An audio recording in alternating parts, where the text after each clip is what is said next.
jazo lagerlarini tarbiyalash markazi deb atab Uyg'urlarga kasbiy o'rgatadiganligini aytib kelgan Xitoy doiralari Uyg'ur yoshlarining kasbiy maktablarga iltimos qilishini cheklagan.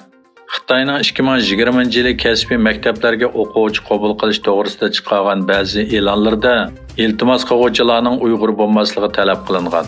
Gerçi bu tafsilot rasmiy e'londa berilmagan bo'lsa-mu, ammo Tingshin va Sohu qatorli Xitoydagi ta'siri cho'ng to'rbatlarni o'z ichiga olgan nurg'un to'rbatlarda e'lon qilingan kasbiy maktablarga o'quvchi qabul qilish haqidagi e'lonida Uyg'urlarning iltimos qilmaydiganligi aniq o'tirg'a qo'yilgan. İltimos qilish sharti 18 yoshdan 45 yoshgacha bo'lgan oraliqda rasmiy ma'rif programmalarga tizimlatmaslik kerak. Ba'zi kasbiy maktablar Uyg'ur o'quvchi qabul qilishni cheklaydi deb yozilgan. 21 fevral Xalqaro ona til kuni munosabati bilan Qirg'iziston poytaxti Bishkek shahrida va davlat bo'yicha yezi shaharlarda keng ko'lamli faoliyatlar o'tkazildi. Şu faaliyetlerge Uyghur cemaati aktif qatnashib, Uyghur xalqining madaniyati, til boyligi va milliy an'analarini namoyon qilib, taqdirnomalar va faxriy guvohnomalarga erishdi. Qirg'izistonda 80 dan oshiq millat yashaydi.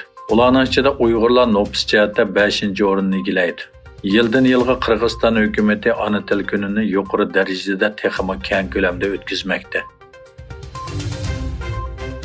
Amerika Markaziy axborot idorasining boshlig'i William Burns Xitoyning Ukraina urushida Rossiyani qo'llash uchun ajalli qurol bilan ta'minlash mumkinligiga qarata bu intayin xatarlik va aqlsiz harakat dedi. William Burns CBC'ning ziyoratini qabul qilganda biz Xitoy rahbarlarining ajalli qurol bilan ta'minlashni o'ylashayotganligiga ishonamiz deb eskartdi. İsrail Baş Ministri Benjamin Netanyahu Twitter hesabida Falastin, İsrail, Yordaniya, Amerika va Misrning ishtirok qilishi bilan Yordaniyaning Akabada o'tkazilgan bexatarlik yig'ini haqida bayonot e'lon qildi. Netanyahu İsrail taratqularida o'tirg'i chiqqan Akaba uchrashishi natijasida İsrail Yordan daryosining g'arbiy qirg'og'ida yangi o'ltiraq rayonning qurilishini 4 oy to'ng'iltishni qaror qildi degan xabarni inkor qildi. Azerbayjonda 1992 yili 26 fevral Armeniyalar elib borgan xo'jalik qirg'inchiligida ziyonkashlik uchirg'uvchilarni xotirlash faoliyatlari o'tkazildi.